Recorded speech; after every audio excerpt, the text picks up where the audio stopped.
Good morning, students. Today we are going to discuss about the generations of computers.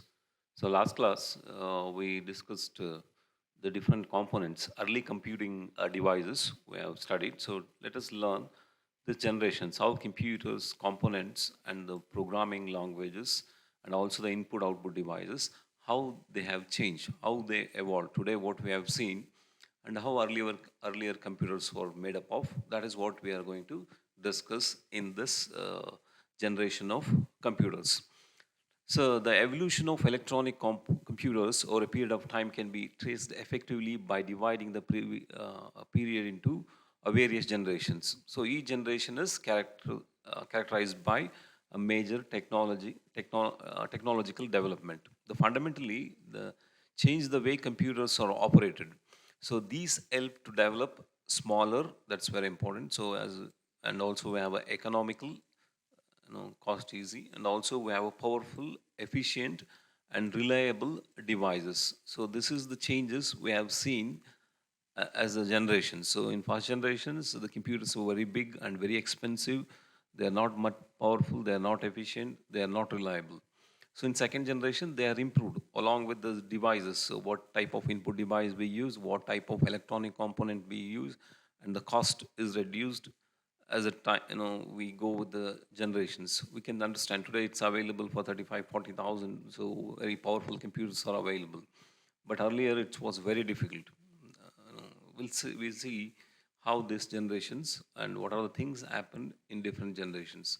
The first generation, so it starts from 1940 to 1956. So the vacuum tubes is the main component which is used in the first generation. You can see this is a vacuum tube. That's for internal operations. How the computer electronic today we use integrated circuit ICs, but earlier they are using vacuum tubes. So this is, you might have seen old radios or somewhere. If you open these vacuum tubes, electronic components, might have seen.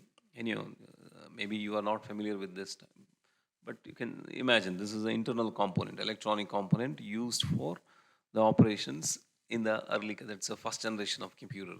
The first generation of computers computer used vacuum tubes for switching circuits and magnetic drums for the memory.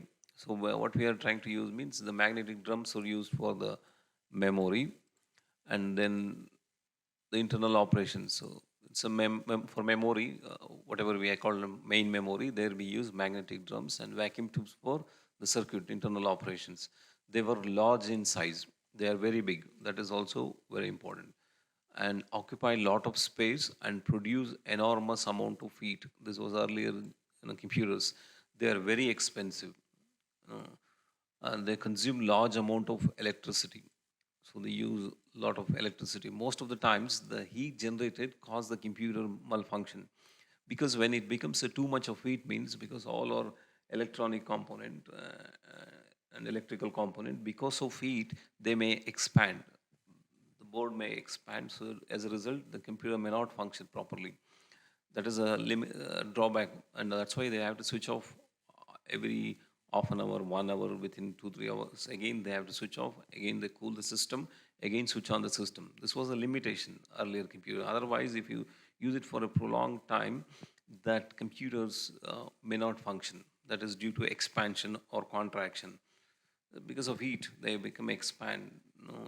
They will be expanded. So the connections will be disconnected. So as a result, the computer may not function. That's why heat is also. That's why still earlier, whenever we are using computers, they should be kept in AC rooms. That's why now they are replaced, because we have inside the fan itself, and the that's a different today what we are using. The first generation computers operated only on a machine language. That's also limited. So in the form of zeros and ones. First generation computers use only zeros and ones, and also they used for punched code for input output operations. Paper tapes and output was obtained as a printout. We use a printout. First generation of computers could solve only one problem at a time. So you have to give one punched card, so their data and instruction, and you have to fed. And it does that only that program. That's only one program, and produce the result on a tapes, and that can be outputted. That can be print out. You can take it as a printout, and this is a limitation. It's like they're not supporting for multitasking or multi-programming. They can do only one program at a time. So in during that time, so in America, the we have a Aikins Howard Mark I as the first major American development in the computing race. So they started Aikins Howard Mark I. He started developing computing devices, was producing the next breakthrough by Americans. So their second contribution was the development of ENIAC, very important. So electronic numerical integrator and computer. So it was designed by John W. Mauchly and J. Presper Eckert at the University of Pennsylvania. So they produce the ENIAC. So look at this machine, how big it is, how many electronic components, how the wire connections are made. They're very big. They consume a lot of energy. And also they produce heat, a lot of power. You can see this is a very big computers. They are doing only a simple calculation to perform these simple calculations. This was how the computer was earlier computers. So ENIAC, electrical and numerical, it is very important in exams. They may ask for expansion or who invented ENIAC, electrical numerical integrator and computer. So use the word of 10 decimal digit instead of binary. So you can use 10 digits instead of binary numbers. Once like previous automated calculators or computer, ENIAC also the first machine to use more than 2000 vacuum tubes. So that is it uses and uses nearly 18,000 kilometers of wires. So that's how many connections. The space for all these vacuum tubes and machinery required to be keep in a cool and occupied more than 167 square meters of floor space. That's such a huge system. Nonetheless, it had punched card for input and outputted arithmetically had a multiplier. It has an input. For input, we have punched card, and output for both input and output, we use punched card. And what circuit it may be having means arithmetically it had a one multiplier, one divider, and the one square rooter, and 20 adders. So employing a decimal ring counters, which served as adders and also quick access is zero point 0.0 seconds and read write register storage temporary, very less amount of space. So this is something about ENIAC, that is, it has used 2000 vacuum tubes, 18 kilometers of wires, and also it has to be kept in cool place. And it has used a punched cord for input-output operations, and it has used a space of 160 square meters, and it had a one multiplier, divider, square rooter, and 20 adders which can perform the arithmetic operation. So the access time is 0.002 seconds. It can read write register storage. Register storage means a temporary storage where you can store and access. This was a earlier computers. Like in first generation computers, they produce ENIAC, so electrical numerical integrator and computer. That's very important. And later on, they produce one more is called EDVAC, electronic discrete variable automatic computer. So was to be the vast improvement upon the ENIAC. So they modified. So Mauchly and Flickr started working on it 2 years before. Actually, they've started working on this EDVAC first ENIAC. So even went into operation. So they even started producing ENIAC.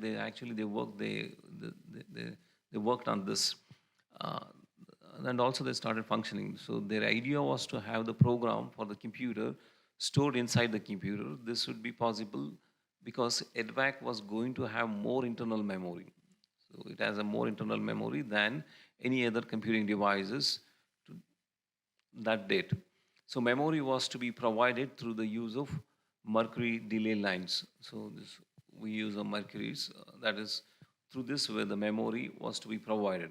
The idea being that given tube of mercury, an electronic pulse could be bounced back and forth to be retrieved at will another two states devices, zeros and ones. This on and off switch ability for a memory was required because of EDVOC was to use a binary rather than decimal number, thus simplifying the construction of arithmetic circuit. So here what happens means they use for internal memory, they use a like electronic components. So the mercury they use, it is in the form of high or low voltage, something like this. They're reducing the delay and high something, that concept they have used, and that reduce, that is, this can work in the form of zeros and ones, so in the form of binaries. So binary number system is much easier for the calculation than the decimal number system, because it has only two states, like two symbols, 0 and 1. So then it becomes for the circuit it becomes easy. That's why arithmetic all we have adders can perform in binary form. But you fed in the form of decimal number, they'll be converted and they can work with this in the form of binary. So that reduces the circuit, arithmetic circuit. It's becomes easier for performing or designing the arithmetic circuits, or what we have added, subtractor, multiplier. So then one more contribution of this first generation of computers, UNIVAC, Universal Automatic Computers, is the first commercial computer produced in the union, that is in the first generation of computer. This is the things which was happened in the first generation. So they used vacuum tubes for internal operation, magnetic drums for the memory. You can see, these are the eyelets. They are very large and they use a large amount of heat and they are expensive and consume large amount of electricity. They use only machine level language. The punched code used for input output operations. During the first generations, ENIAC and EDVAC were produced, and also the ENIAC uses 2000 vacuum tubes, 18 kilometers of wires, and also it has to be cooled. And it uses punched code for input output operation. It consumes more space of 167 square meters, and also it has a multiplier, one multiplier, one divider, one square root, and 20 adders. And it uses response time is 0.2 second, and it read write on a temporary storage, that's a register storage. So and also we had a EDVAC, and one more component produced in the first generation is UNIVAC, Universal Automatic Computer. This is the first commercial computers. 1 marks they may be asking what is the first commercial computers, and maybe expand EDVAC, electronic discrete variable automatic computers, and ENIAC, both are they may be asked for 1 mark question. Next we'll come to the second generation of computers. The transistors were used instead of vacuum tubes. We use the transistors, and also they use assembly level language, and also they use we'll learn all this second generations. What are the changes, and some programming languages also introduced, and magnetic tapes and are used for memory. Let us we learn all those things. So the second generations of computers uh, witnessed the vacuum tubes or replaced by transistors. So transistors are used for internal operations. The transistors were far superior than the vacuum tubes. So allowing computer become a smaller, because the vacuum tube is much smaller, and also the faster, and also they're cheaper, so economical, and also they are energy efficient and more reliable than the first generation of computers. And the transistor also generated a considerable amount of heat and sometimes caused the computer to malfunction. But the problem with the heat remains same. But they are economical, they are smaller in size, they are faster, energy efficient, but still the transistor produces enormous amount of heat that could make the computer to malfunction. So, but it was a vast improvement over vacuum tubes. Compared to vacuum tubes, they are much difference. The second generation computers used punched code. That's also input-output operations, and printouts for output. The same thing they used as we did for uh, first generation of computers. And second generation of computers moved from the usage of machine level language to assembly level language. So we learn when we learn about the system softwares, we learn. So assembly level language, where we have some symbols, some words instead of zeros and ones, we use some codes. So that is which which makes the programmer to specify instructions in words, high level programming language. And also we started high level programming developed at this time. That is a COBOL, Common Business Oriented Language. We have Fortran, so formula translation languages. This like high level languages also started produced in the second generation of computers. The computers store their instructions in their memory, which moved from magnetic drum to magnetic core technology. That is, they can store, they can retain for a long period of time the instructions, and then which was used earlier magnetic drum, and then move to magnetic core. That is the changes which has been taken place in the second generation of computers. In second generation of computers, transistor used for internal operations, they are smaller, faster, economical, and energy efficient and reliable compared to the first generation of computers. The drawback still persisted is the heat, and the punched core for use for internal operations. Other changes like machine level language to assembly level language, and also their high level languages like COBOL and Fortrans were introduced, and the magnetic drums to magnetic core. The memory is changed from magnetic drum to magnetic core technology. So these are the changes which has been witnessed in the second generation of computers. In exams, they may be asking, write a note on second generation of computer, or like write a note on first generation, third generation, something like this. So you have to learn all these things. Just one learn, so remaining is same things. Like transistors use, that's very important. They are smaller, faster, economical, energy efficient, reliable compared to previous generations. And punched code used for input-output operations. They use a machine, instead of machine level language, they use assembly level language. And also they started developing high level language like COBOL and Fortrans. They use a memory instead of memory drums, they use a magnetic core memory. So these are the features of second generation computers. Next we'll go to third generation. That is, we use a integrated circuit, IC we call them. So ICs, so integrated circuits. And let us learn about this third generation of computers. The development of ICs, integrated circuits, in the third generation of computers, transistors were made smaller in size and placed into silicon chips. So now they integrated many components on a small chip. So that is, many transistors are kept in a small size and placed onto the silicon chips, which dramatically increase the speed and efficiency of computers in this generation. Because how they increase the dramatically means, so they no need to connect further longer distance. They are in the same like within a small distance, so all the components can communicate. So that makes much faster. So when you have a larger area means the movement of data takes much time. So here what happens, everything is squeezed on a small size and placed all many components. So as a result, what happens, the movement between the components was much faster. As a result, so it becomes a speed and also efficiency of the computers increased dramatically. So this is what happened in the third generation. The major you know contribution, you can say. So in this generation, keyboards and monitors were used for input output. That's instead of punched cards and printouts, they started using the monitors, and keyboards are produced in the third generation. The computers were interfaced with an operating system. So today we are using operating system, which allowed to solve many problems at a time, like multitasking.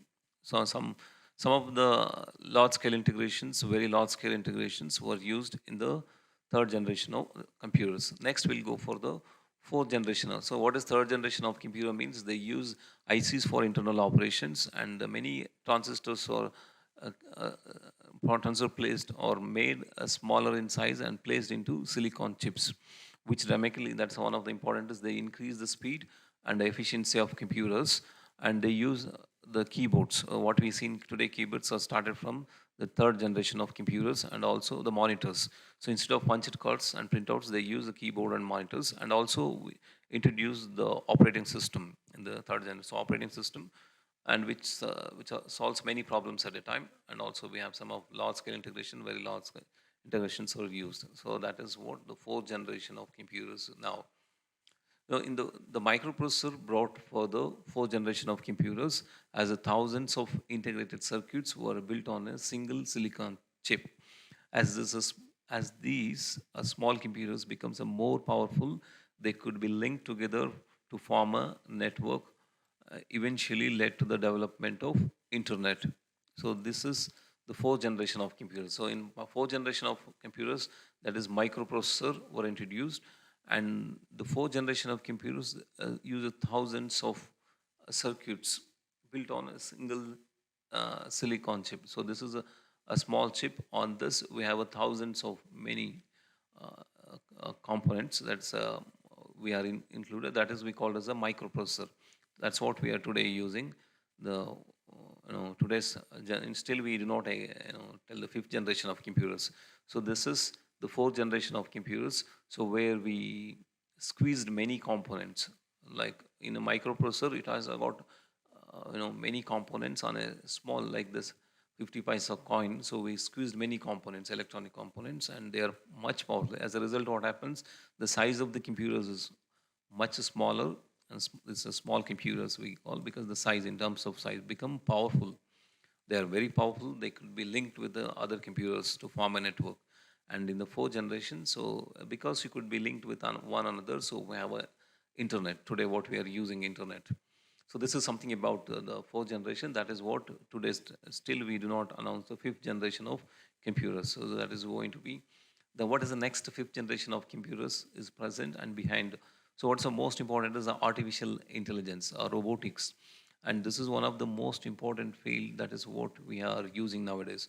So artificial intelligence is trying to make the machines think like intelligence. How you becomes human become intelligent. So same similar way computers or workings, they are developing to think like humans. That is not like that's why it's called as artificially intelligence. And also we have developed many things today. We use a robotics.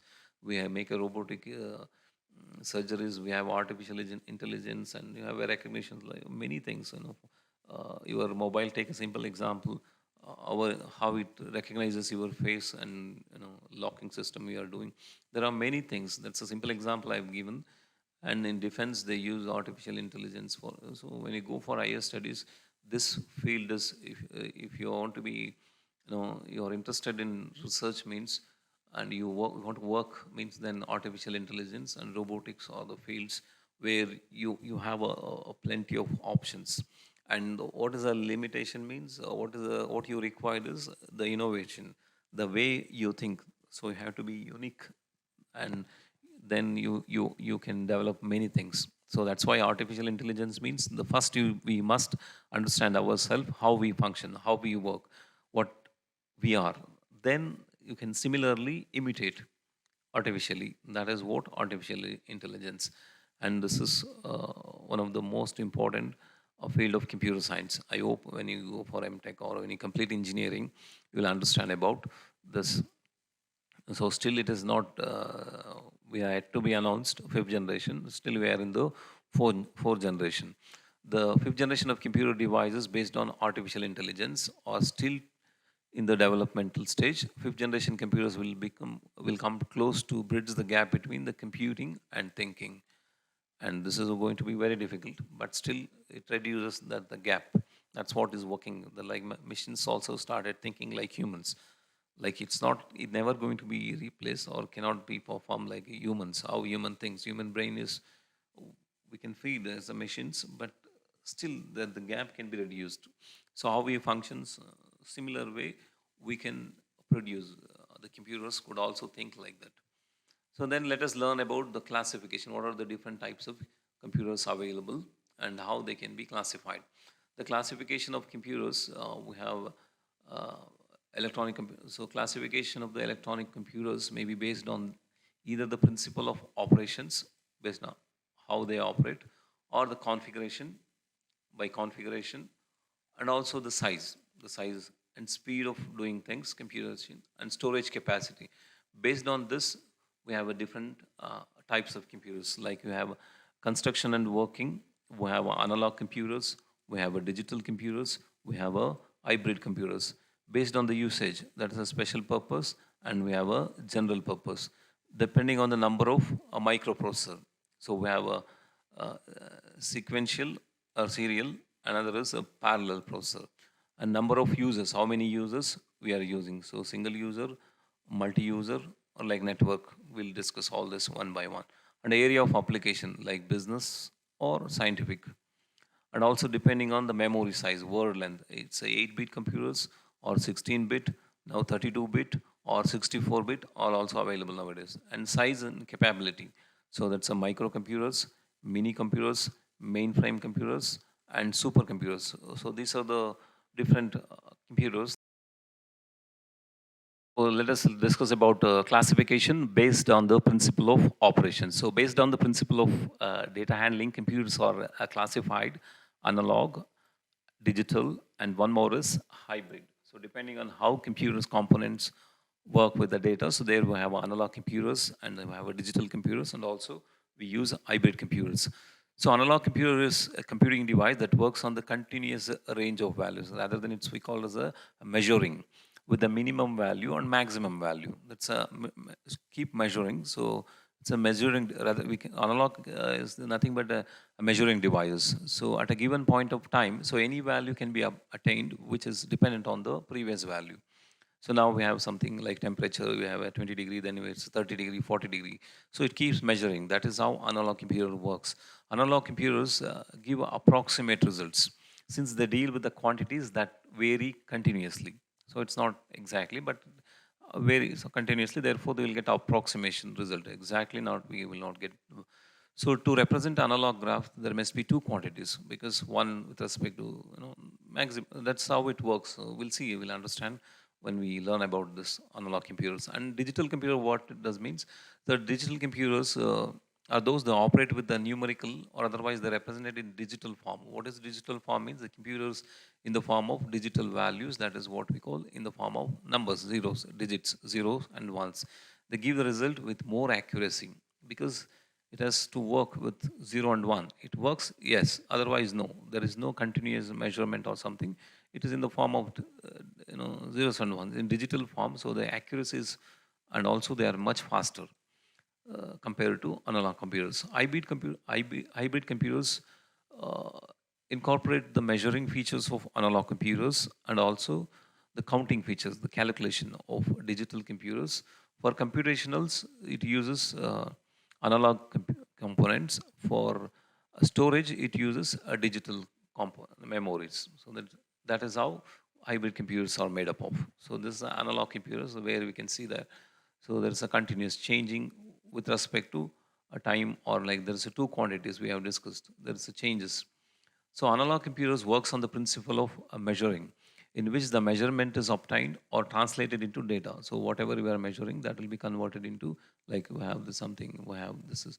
So this is a data. So and so rather than counting, so this into that's what it is. It's not counting; it's a measuring. So the analog computers are all the calculation that takes place in parallel.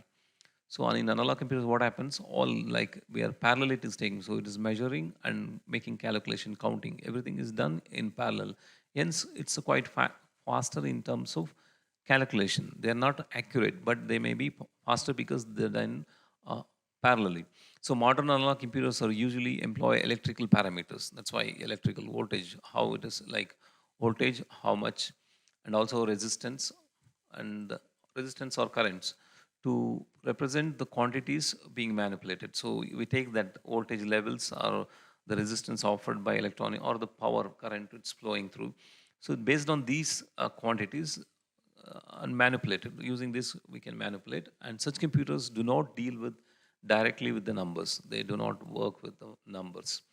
They measure continuously physical magnitudes, the physical quantities. So it generally deals with the physical variable such as voltage, pressure, and temperatures and speed. So these are the physical magnitudes. Using on this, the measuring, it makes the calculation. This is something about analog computers. They are used in the medicine field, knowing the temperature of human body. Something we'll learn about, will be understood. Okay, this is something about analog computers. So we have our digital computers. In digital computers, we can see there is high voltage, low voltage, like 0, 1, like we are storing zeros and then ones. That's only two state, high, low, with something like. So digital computers are those operate with the information, numerical values. So they works with the numeric. They are represented in digital form, such as the computer process the data in digital form that is in zeros and ones. They give the results with more accuracy, the result with accuracy and faster rate. They are much faster. On the other hand, digital computer operates in digital data such as the numbers.